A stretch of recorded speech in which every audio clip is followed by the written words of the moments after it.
Okay. A very good afternoon, all.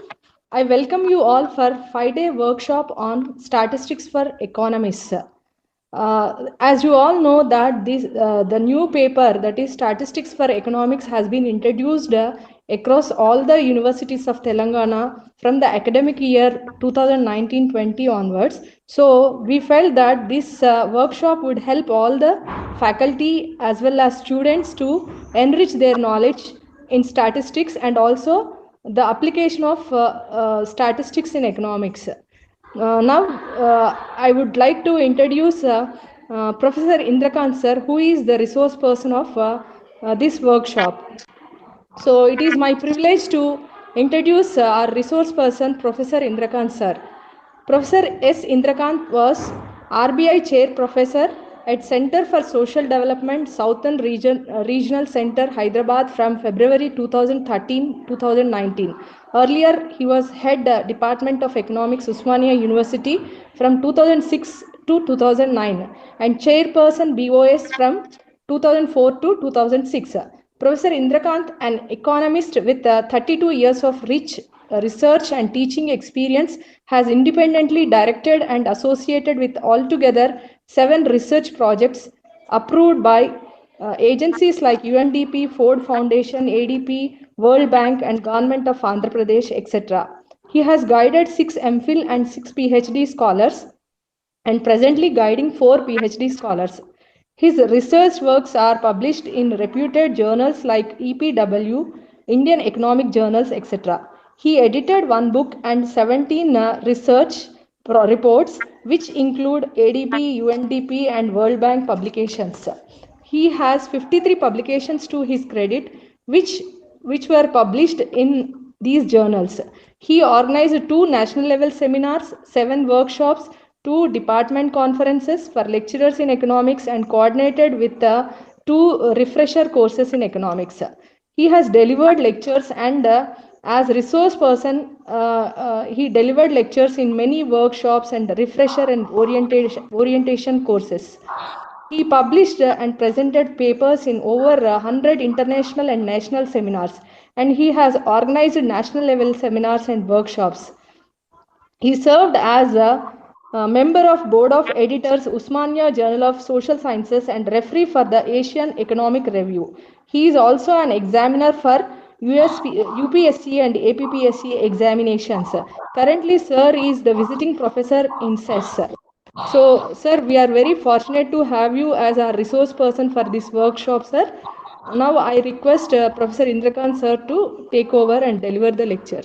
Thank you, sir. Good afternoon.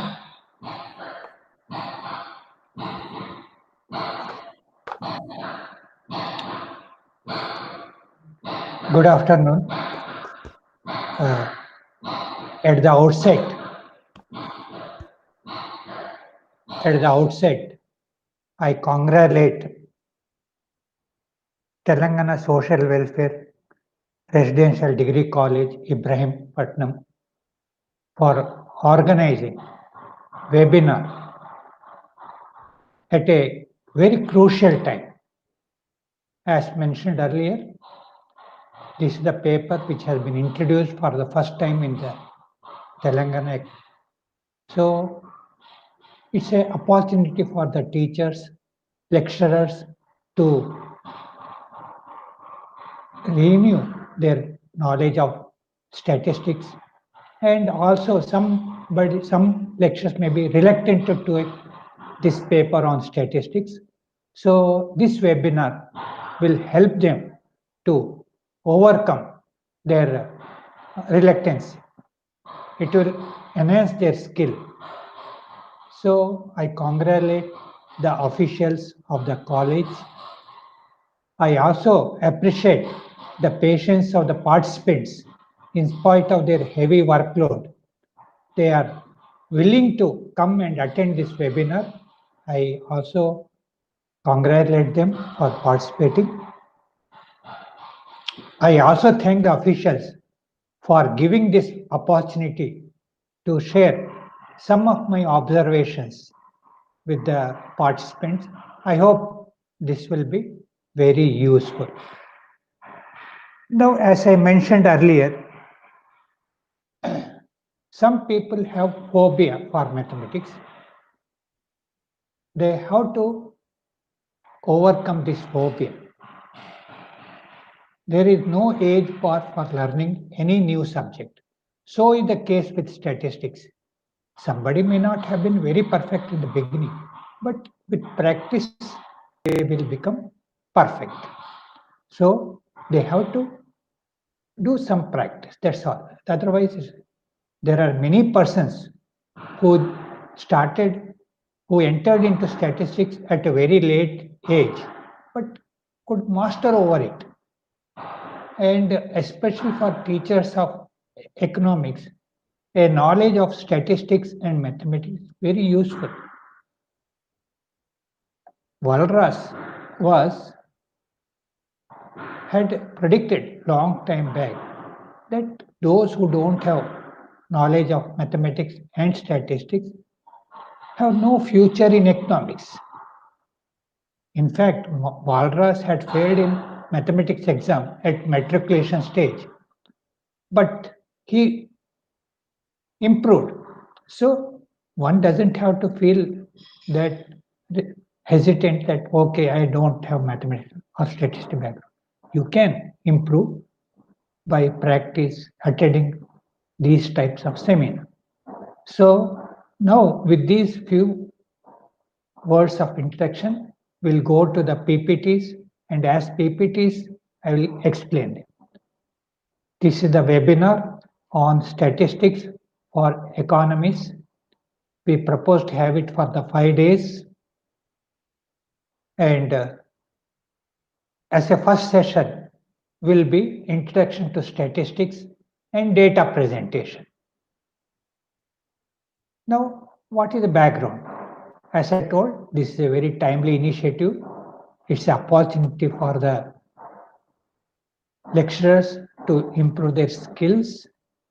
There is no age bar for learning any new subject. So is the case with statistics.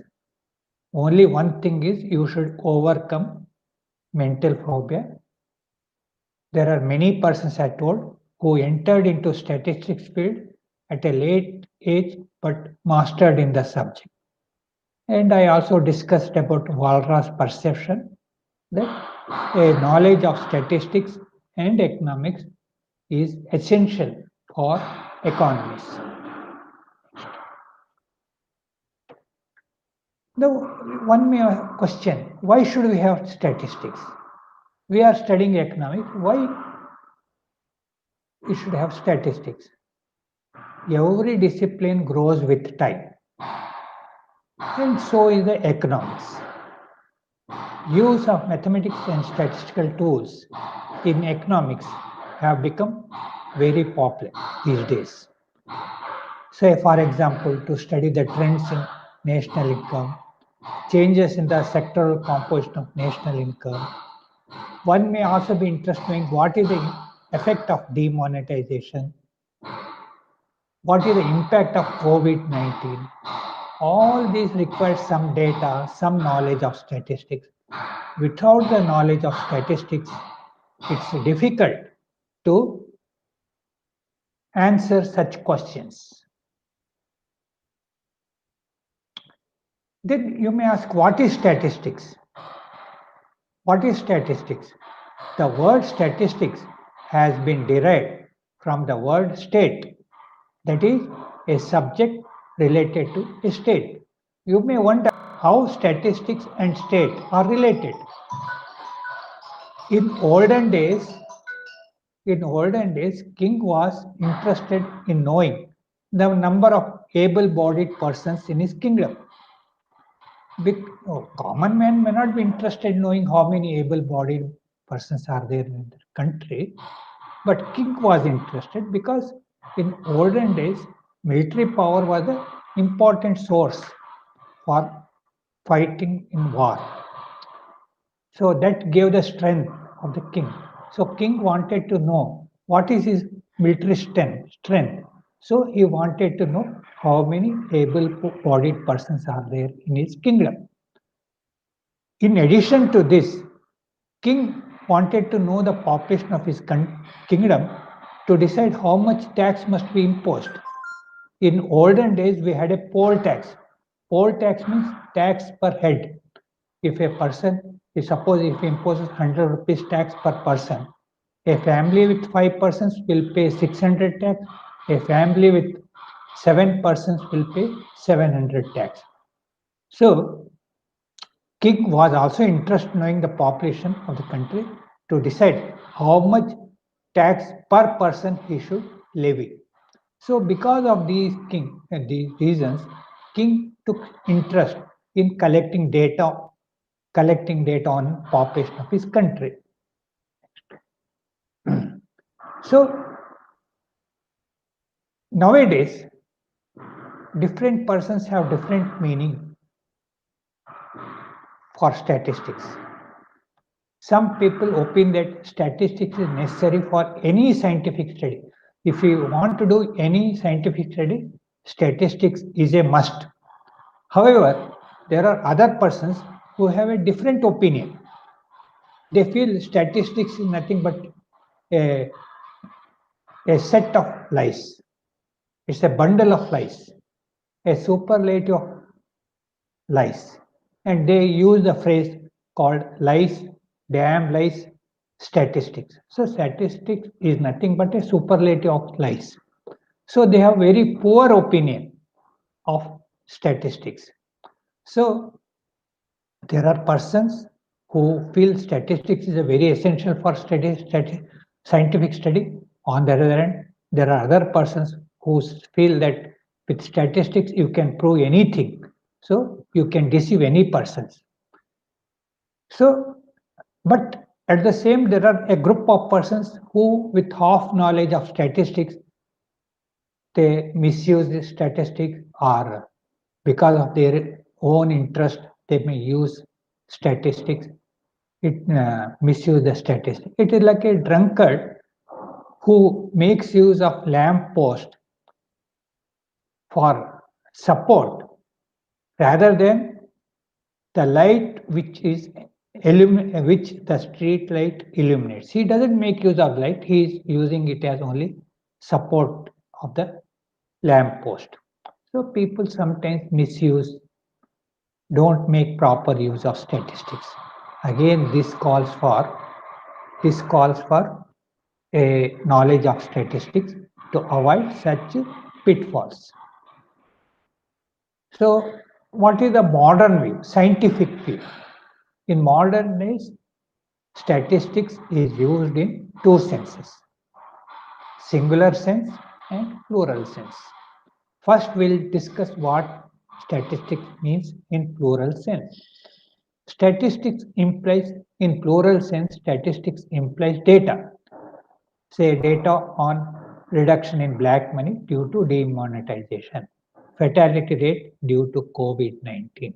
All these analysis requires some data. So statistics based data. So in plural sense, statistics means data. Data on any item, any aspect of your interest. In singular sense, statistics refers to science. In singular sense, statistics refers to science. And this science deals with the collection, scrutinization, validation, codification, tabulation, presentation, analysis, and interpretation of data. So it is something to do with how to collect data. After collecting data, how to scrutinize the collected data, how to examine the validity of the data.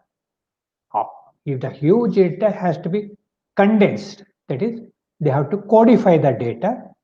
That data for common man to understand for analytical purpose, we have to tabulate, prepare some tables and present it in such a manner that any person can comprehend it, understand the message from the data. Then we have to analyze the data. Finally, we have to interpret the data. What is the conclusion of the data? Even interpretation seems to be easy, sometimes it is not all that easy. There is a scope for multiple interpretation. Okay. So again, need for data. It is useful as a teachers. We need data for teaching the subject to our students. Then policy makers. As a student, if you want, how many students are punctually attending the class? Again, we need some data on their attendance. How the students are progressing. We need the data on their mark score in various unit exams, terminal exams, so that we can assess the progress of the student. And also to get a feedback from the students, say how the teacher is giving lecture, whether it is easy, whether they are able to follow. Again, the management, college management may collect data from the students. So all these things require a collection of data to understand these issues, these things. Okay. Now, data is also useful for research. Different types of research we have, which are called deductive research, inductive research. Deductive approach means generally we use in our economics class, we have law of diminishing marginal utility. So we start with some assumptions like a human being wants to maximize utility and thereby he has a limited income and many wants and how he behaves. And we have law of diminishing marginal utility. This is a deductive. From a general case, we start with some premises and come to conclusion from a general thing, and then we try to apply why a particular person behaves in this manner because of law of diminishing marginal utility. On the other hand, in inductive approach, we start from particular case of few cases and then we try to generalize. Say, for example, why there is inflation, how much inflation is taking place. One can, what happens to unemployment, what is the relationship between unemployment and inflation rate. We have Phillips curve. Phillips curve is nothing but using the data, they have got Phillips curve. So for research, data is essential. For teaching, data is necessary. For research also, data is necessary. Even data sometimes to verify a hypothesis, to test a theories, develop new theories, data also necessary. Okay, next we'll see. Data is also necessary for policy purpose, to plan for removal of poverty. How to plan, how to prepare a plan. Okay, after having a plan, to evaluate whether we were successful in our plan or not. For evaluation also, we require data. So policy purpose, policy evaluation, we require data. Then we have concurrent data is needed. Data is also needed for concurrent evaluation. That means as we are implementing a policy, we have to see how it is impacting the target group. We have to keep on monitoring whether target group is benefiting or not. We are implementing the program. At the same time, we are assessing, we are monitoring its impact on the target group. Again, all this requires data. Then we require data also for conducting cost benefit analysis. We take up some project or we want to take up some project. Then we have to see how much is the cost, how much is the benefit. Based on that, for doing this cost benefit analysis, we require data. Without data, it is not possible to do this such analysis. Now we come to types of data. Basically, there are two types of data, that is called primary data and secondary data. Primary data is data which the researcher himself collects, whereas secondary data, somebody has already collected and we make use of that data. Each type of data has their own advantages and disadvantages. Primary data, in case of primary data, we can collect data whatever we require. Whatever required data, we can collect it because we are collecting. It's possible. But only problem is it takes more time, it is costly. There are so many difficulties, other difficulties are there. If we go to a person may not respond. In case how to convince them, all those problems will be there. What about secondary data? Secondary data, where from do we get secondary data? There are government records, registers, income tax returns, report of various commission and committees. These days, websites are also have come. And mostly it is, in short, it mostly comes as a byproduct of administrative requirement. Government, because of its administrative requirement, it collects some data which one can use. Say, for example, RTA. Once you buy a new vehicle, you have to register. So, to know the number of vehicles in a city or a state, we can go to a RTA office, we get the data. What are the advantage? The advantage is very economical and time saving because we don't have to take the trouble of collecting data. Data is already there and it is not very costly. We have to go and take permission. Then we get, and it also saves a lot of our time. The problem is that data may not be in the form we require. The concept they have used in their study may not be uh, suitable for our purpose. The periodicity, suppose we want some monthly data may not be available. We have, say, population data is there. Population data will get only once in 10 years. So, but every year population means we don't get, but we may have to make some adjustment, some estimation and other things. Then we have sometimes data is there, but it is outdated, not latest data. Primary data means if we want, we can go and collect. Now already 2020, the census is 2011. How old it has become? Already 9 years over. But we have to make use of only that data, some adjustment. Then there are difficulties in making intertemporal comparison of data because, say, in one census they may use some concepts and definition. In the next census, they may change the concepts and definitions. So, strictly speaking, inter-census data may not be comparable, strictly comparable.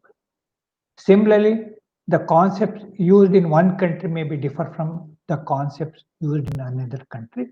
So inter-country comparison, data referring to different countries may not be strictly comparable. So these are some of the problems in secondary data, but it has its own advantages. Now, what are the methods of collecting data? Primary data. Primary data, one simple is observation method. It's very simple. You say want to the customs of the people. You attend some marriage, you be a guest there and observe what are the customs being followed. So you are not asking any person, going and witnessing, observing. So this sometimes you may observe this, sometimes without observation also you can participate. Say you want to know what is the preference for wristwatches among the people. You don't have to ask it. See what type of watches people are wearing. From that, food habits. You go to a hotel, see what type of food people are eating. From that, you can make out the preference of the people. So it is we are not we are not asking any questions. We are silently looking at the people, not even becoming part of that group. We are sitting aloof, standing at a corner place of one corner and seeing what people are eating or what are they. And based on that, we come to know the preference of the people. This is observation method. Second is interview method. So we can interview the people, say due to demonetization, how much they suffered, how they suffered. You go and ask them what was the sufferings they had during demonetization. Or you can telephone them. So interview can be held in person or over telephone. But here over telephone means we can only interview those persons who have telephones. Those who don't have telephones, we cannot interview them. Questionnaire method. Questionnaire, many people think that interview method is same as questionnaire. Questionnaire is, we have a structured questionnaire. We can mail them to the respondents, get answer, or we go personally to him, give the questionnaire, request him to fill it and collect it. Or there is a schedule. In the schedule method, we are asking the question and we are filling up. We are not giving to the respondent to fill up. So many people say the questionnaire and schedule are same. Questionnaire is the respondent himself fill up, whereas schedule is the researcher or enumerator fills up the schedule. He will ask questions to the respondent and fills up, because where there is a high illiteracy in the country, many people may not be able to fill up the schedule questionnaire. So we have to, in such case, schedule is necessary. So questionnaire may not be useful to people who are illiterate. It doesn't work. There we have to only use schedules. There are some mechanical devices which have been used for collecting data. There is eye cameras, pupillometric cameras are there. So here, suppose we have a camera. From camera, we see the movement of the eyes of the respondent. We tell a story, how we react to the story. From that, we can make out what is the psychological feeling of the people. There are projective techniques. Projective techniques means we show a picture, ask the people to respond. Write a story about it. What do they understand from that? Like there are pictorial techniques. As we go, we'll discuss them. So in short, what I am trying to say, there are many methods of collecting data, primary data, and depending upon our subject matter, we have to select one of the method for collecting data. This even the data, when we can have collected data from two types, two surveys. We have types of surveys. One is called census survey, other is called sampling survey. Census survey means we collect data from all the units in the population. Sampling survey means we collect data from the selected units in the population.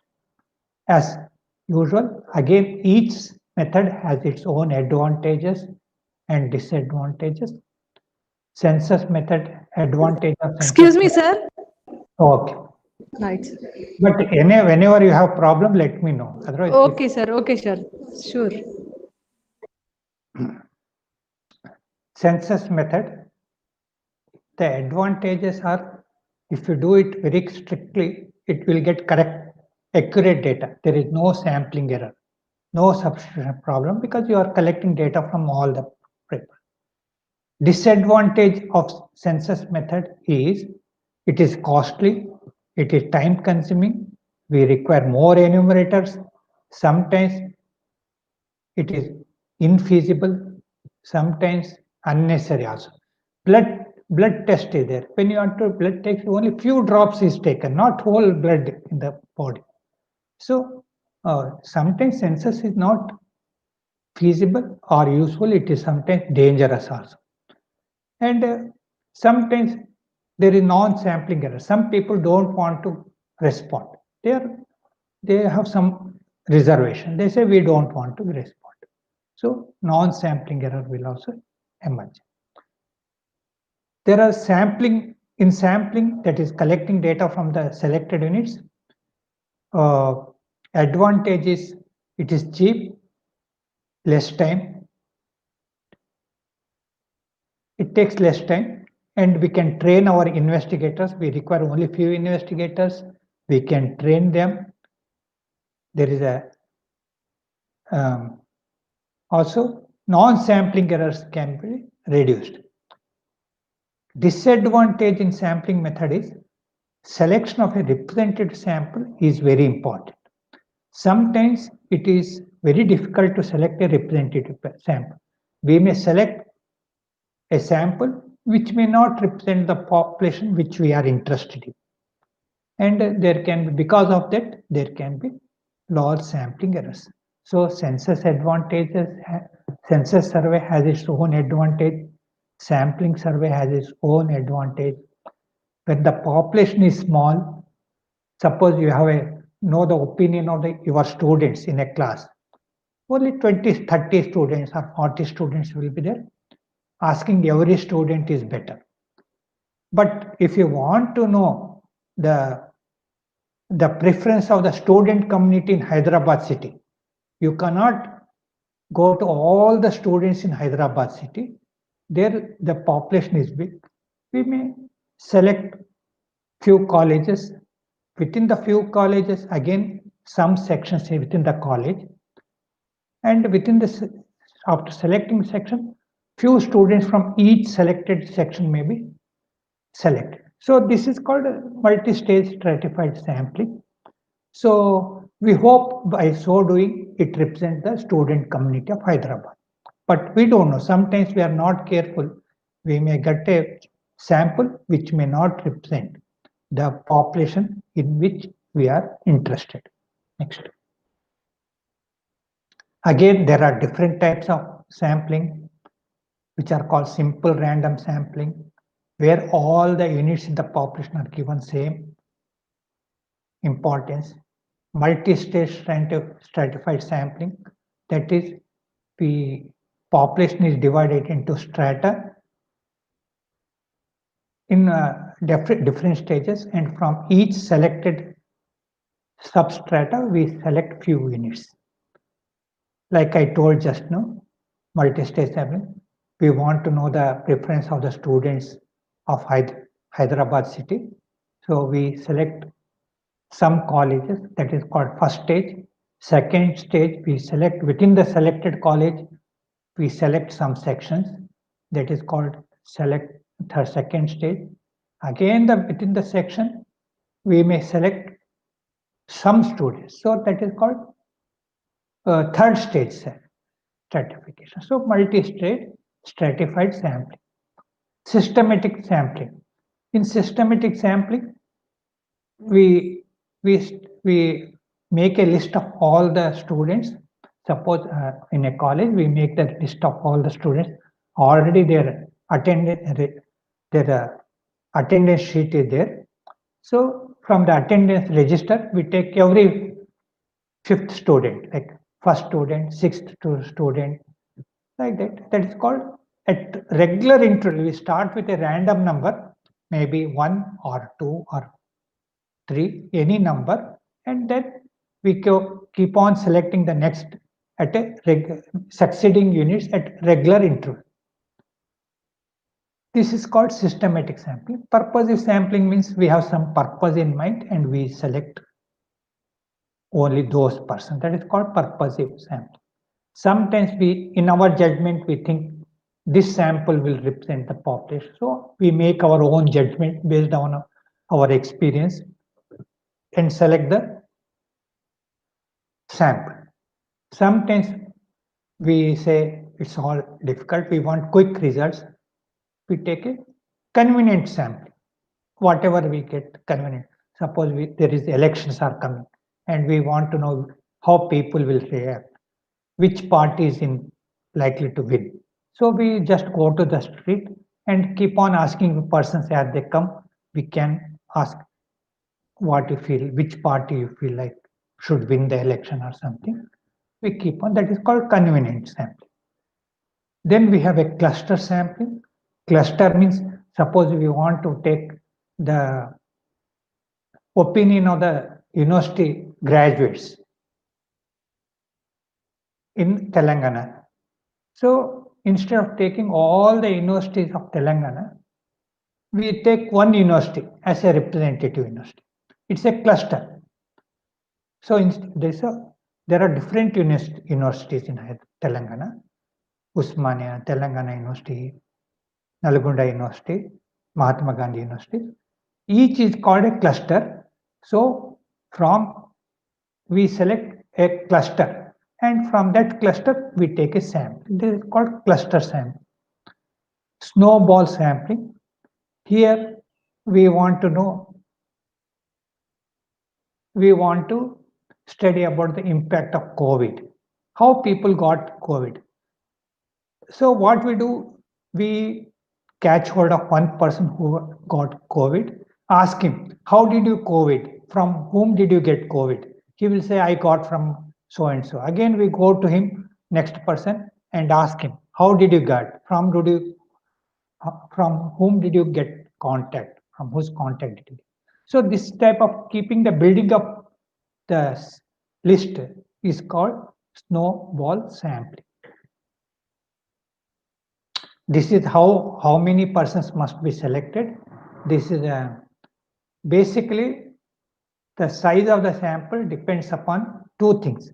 That is, how much heterogeneity is there in the population. Suppose if all the people in a population are Tito, there is no change, everybody looks alike, then there is no heterogeneity, there is no variation among the people in the country, then you take only one person, that is sufficient. So if heterogeneity is more among the population, sample size must be more. Secondly, another important factor is how accurate you want the result to be. If you want the result to be very accurate, then you have to have a bigger sample. If you want, no, even if it is smaller, if it is not so accurate also, I don't mind, then a smaller size would be, sample size would be welcome. So basically, sample size depends upon how much heterogeneity is there in the population. Secondly, how much accurate you want. More the heterogeneity, larger must be the sample size. Like that, more accurate you want, more larger must be the sample size. There is a formula for that also. Let us not be it, but overall, these are the two important factors which decide on the sample size. Now, having taken the trouble of collecting the data, whole data as it is, data cannot be presented. It doesn't make any sense to the people or the users or the common man or the analyst or policy makers or to the students. We have to put the data in a very systematic manner so that people from different walks of life understand it. So there are many ways of presenting the data. Important ways of presenting data are using the tables, or data can be presented in the form of diagrams, or using graphs, pictographs, cartograms. So now we will see one by one what do these means. Tables. We'll go to the first is tables.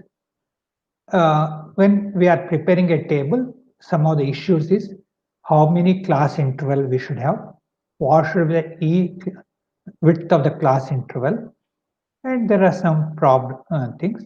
And the class interval should be exclusive or inclusive, and classes must be one thing, mutually exclusive and exhaustive. So important issues are what should be the width of the class, whether all class interval must be of same size, should be of different size, how many classes we should have, then whether class interval must be exclusive, inclusive, mutually exclusive, or if the class interval must be exclusive and exhaustive. Okay, we'll explain this concept with the help of table. And what should be the content of a table? Parts of the table. Every table must have a table number, title or title of the table, caption, column must be, captions means column headings, stubs means row heading must be there, body of the table, there must be head note, footnote, we should have cautions if there are, and the source from where you have taken. Yeah, now with an example of a table, I will explain. There are different types of table, simple table, complex table, more complex tables. We'll see. So now this is a one table which gives, there is a title of the table, table number is there, table number some 2 point something, trends in employment wage rate under MGNREGS in Andhra Pradesh. So what are the captions? Column headings are captions like serial number, year. These are all column headings are called captions. Then we have stubs are row headings are called stubs. So now here we have 2006, 7, 7, 8, 8 and 9, like 12 and 30. This all body of the table is the numbers which we have given is called body of the table. And here we have given how many % of employment, what is the wage rate, all those things we have explained in the note below. PD, % of employment, wage, W, wage rate, HHP means households participated, AMP, HH, average employment per household, then average weight per person, average wage rate per person. Like that we have given. These are all called notes. And then we have also given the source from where this has been taken. So table, now this table has a table number, title of the table, column headings, row headings, then the body of the table means all those numbers are the body of the tables. Then we have below notes we have given explaining what each means.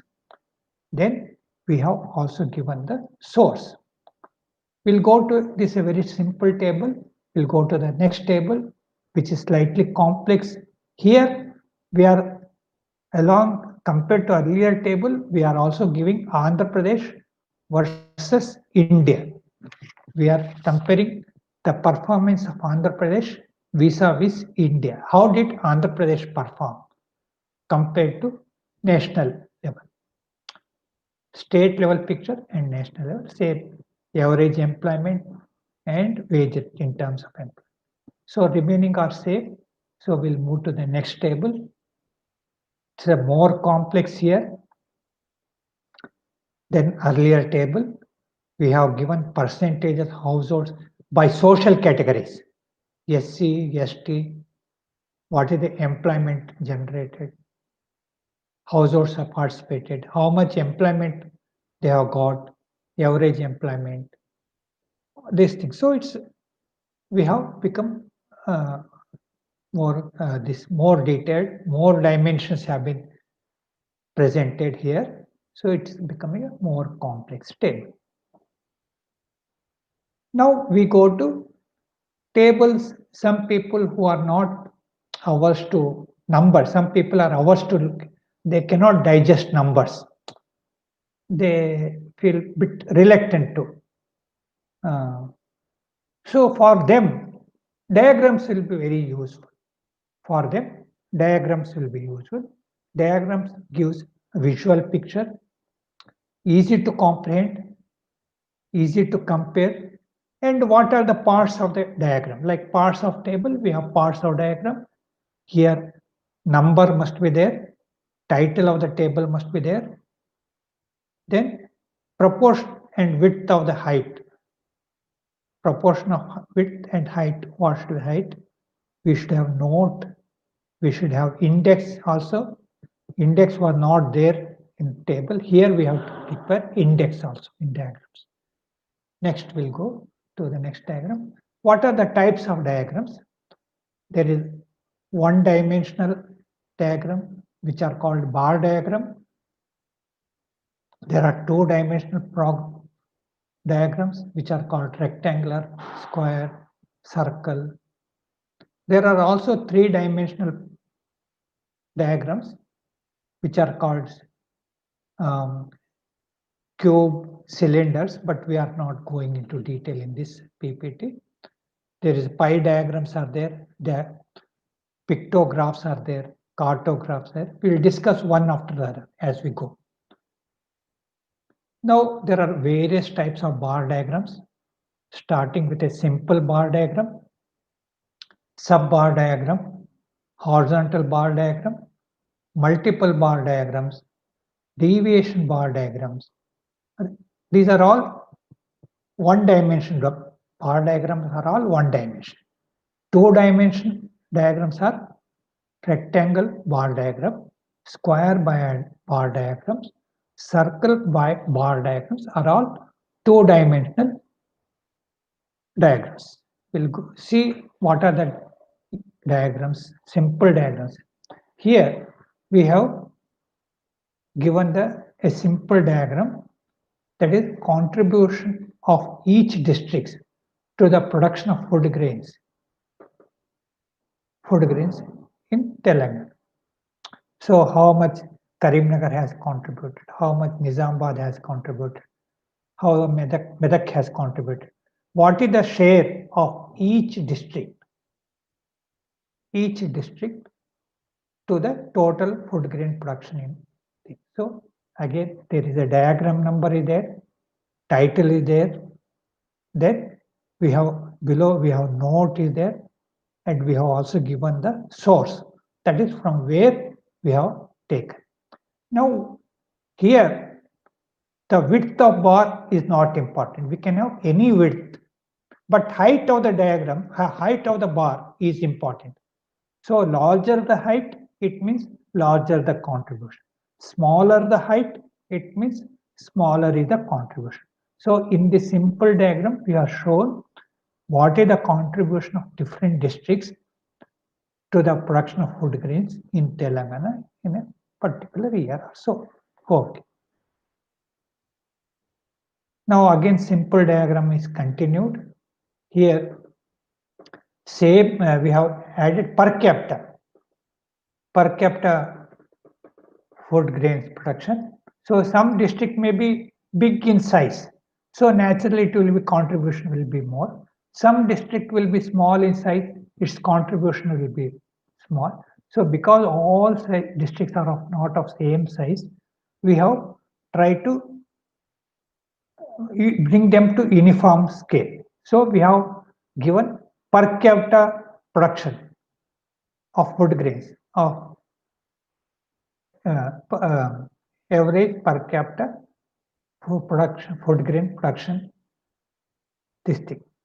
So here we have given, we can see how this are there, different districts, and where the Telangana as whole is there. So from this we can see which are the districts where per capita production of food grain is more than that of Telangana, which are the districts where per capita production of food grain is lower than that of Telangana. So we can make a very comparative study. Again here, only height matters, not the width of the bar. So we'll go to the new next diagram. This is sub-diagrams. So here we have given the religious composition by region. So how? So different caste, religion, how they composition. Each bar diagram gives the composition of in Andhra Pradesh and different in different regions in Hyderabad. All we have given, so you can see them. This is called horizontal bar diagrams. This is the preference for snacks by different students. So we have given. So instead of vertical bar, the bars can be horizontal. So it has depending upon the purpose and size of the data, length of the data, we have to decide whether we should have a vertical bar diagram or horizontal bar diagram. This is called multiple bar diagrams. We are seeing here levels of living of selected classes in rural Telangana. So how the levels of living measured in terms of per capita consumption, how it is changing for the poor, how it is changing for the middle class, how it is changing for the richer class and overall class. So for different years, how the position is changing. So now you can see what is the index. You can see we require different colors for first year, second year. So these colors which we have given is called index. Index must be there. So note we have given what poor means, all whatever concepts we are there, we have given the source. So it should be self-explanatory. A diagram must be self-explanatory. Oh, this is a deviation diagrams. That is, we are comparing how Andhra Pradesh is performing in relation to all India. Whether it is so difference. So anything below is a negative side, it is less. Anything above is a positive side. So Andhra Pradesh is better compared to all India in certain years, but in some years it was all India was better. So we have AP minus all India in terms of employment days per household generated in Andhra Pradesh vis-a-vis India under MGNRE programs. So we can compare the performance of a state with respect to total country using that. So again, this another similar deviation bar diagram. Earlier one was with respect to employment provided per household. This is with respect to wage rate. Again, in some cases, some years, wage rate was higher in Andhra Pradesh, whereas in some year it was higher in all India level. Oh. Now we are coming to two-dimensional diagrams. So here, the boxes, each box represents different components, different costs of companies. So here, it is not the height of the rectangle important, but the area of the rectangle. Larger the area, it means larger the cost, larger the share of that component in the cost. So we have seen what are the components of different costs. So costs and profits per unit here mentioned. So one thing is here height of including length and breadth of each box is important. So it is called two-dimensional rectangular bar diagram. We have each component is shown by a box. So it's a rectangle. In this case, it is squares. Earlier it was a box, a rectangular box. Here we have square bar diagrams. So larger the size, larger the value. So only difference is this using how public sectors profits are increasing, outlays are increasing over a period of time. We are shown. So as the time passes, the outlays are increasing. It is easily the size indicates, size of the area of the square indicates the volume of the outlet. So here, earlier we showed either rectangle or a square. Now the same thing can also be represented in the term of circles. So larger the circle, larger the value of the item. So again, this same thing. We go to the next. Now we come to pie diagrams.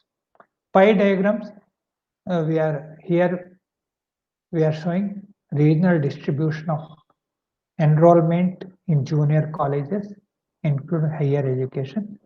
So here, by region, how much is the enrollment in coastal Andhra, Hyderabad, Telangana, excluding Hyderabad, and Rayalaseema. So this each we can easily see. This is a very picture pie diagram. It helps us to know the composition. Okay. This again pictograph is interesting to. It also has a lot of message.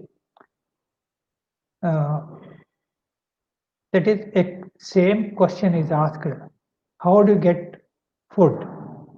The people in dry area say we get food from rain god. It's the rain god who gives us food. It's a backward dry region. That the same question when it's posed to a irrigated area, people say we get it from tractors. Otherwise, on the other hand, if the question is posed to urban people, the urban people say we get food by they produce by exchanging non-food items for food. They get food from the thing. By they import. So by exchanging, by producing non-food items, they get food items. So this is, I think, the picture is trying to give the opinion or a thinking of different segments of population. There is no thing, but the picture itself is giving stories about thinking of the people residing in different places. Again, this is a cartogram where we wanted to show that when the Telangana state was formed, people were afraid whether state will be surplus in food grain production or not. General thinking is all surplus producing area are in coastal Andhra. Once bifurcated, Telangana will become deficit in food production. A detailed analysis shows that only few districts are deficit in food production, but other districts are not so bad. Two important districts which were deficit were Adilabad and Mahbubnagar.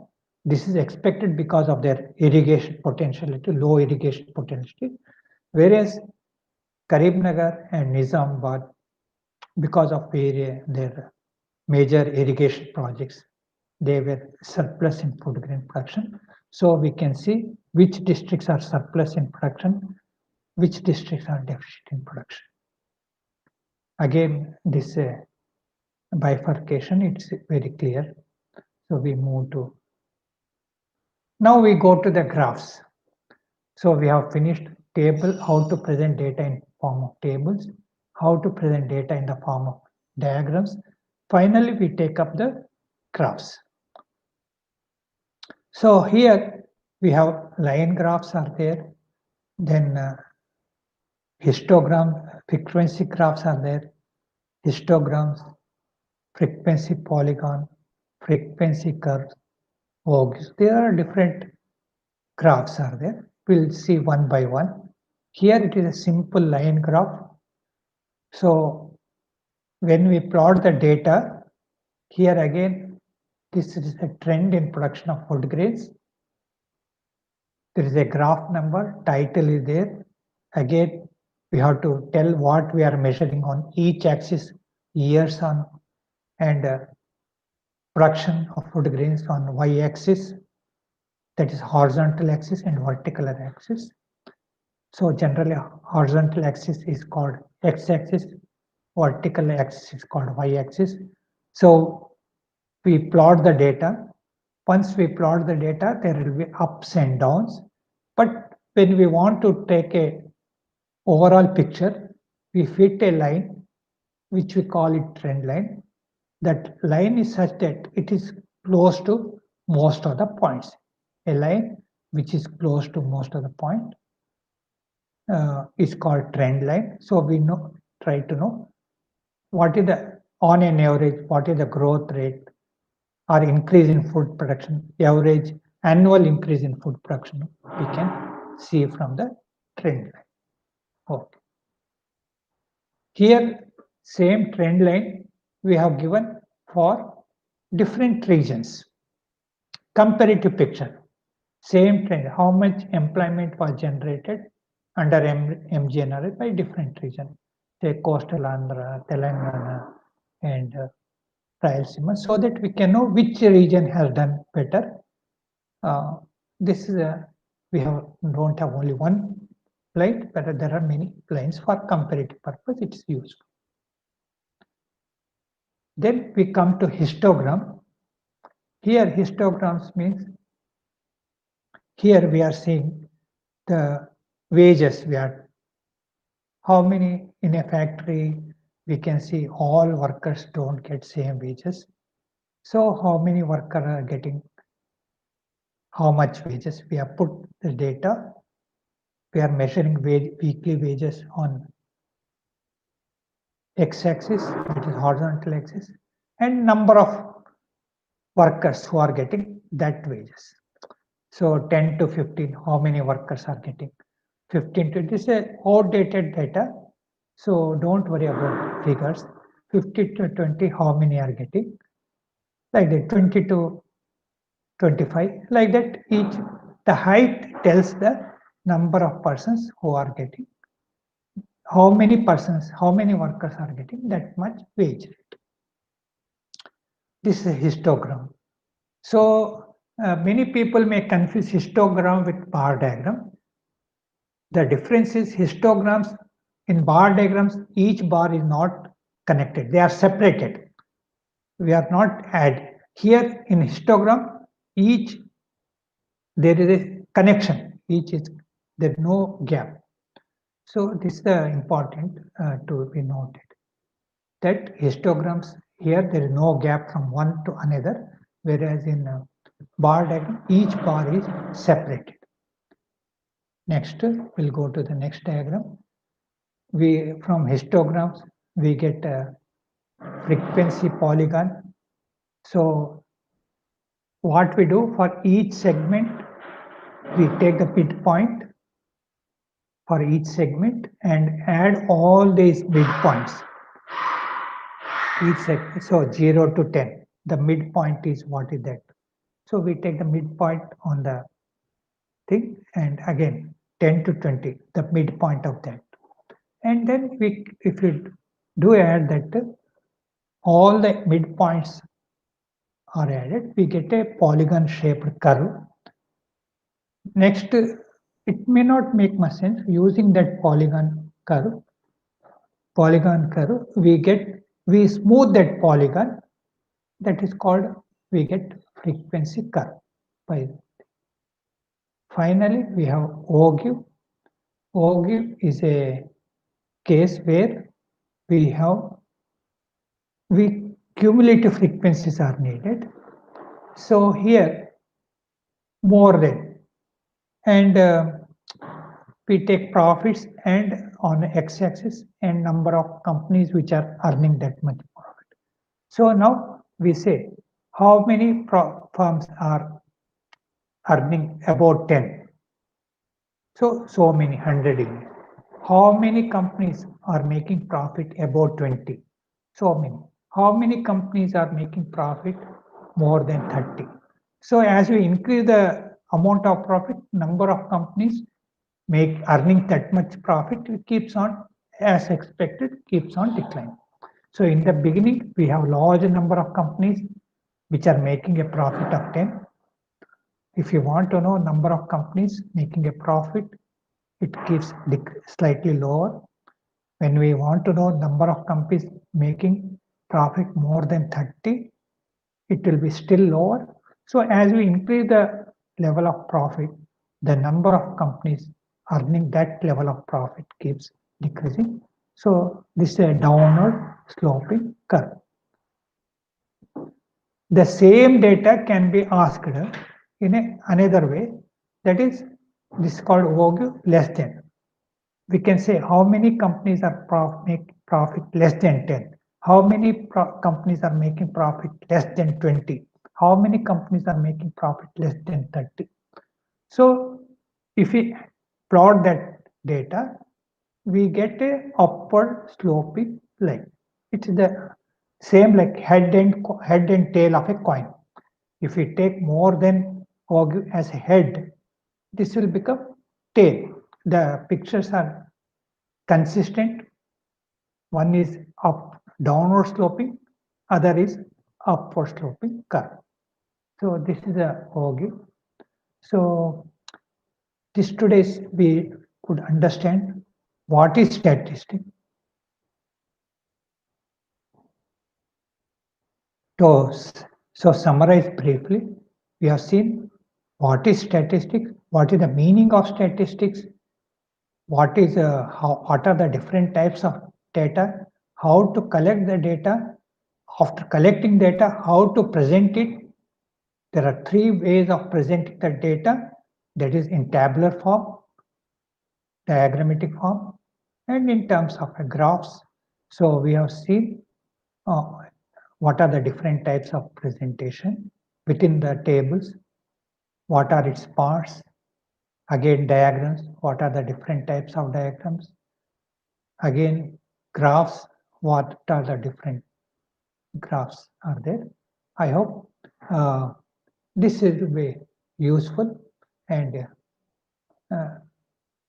with this we'll close today's session, and we'll meet to the next session for another topic. Thank you very much. Thank you, sir. Thank you very much for your elaborated explanation on the classification of data, collection of data, and sampling methods, etc. Sir, thank you very much, sir. Thank you. Thank you. Okay, sir. I think.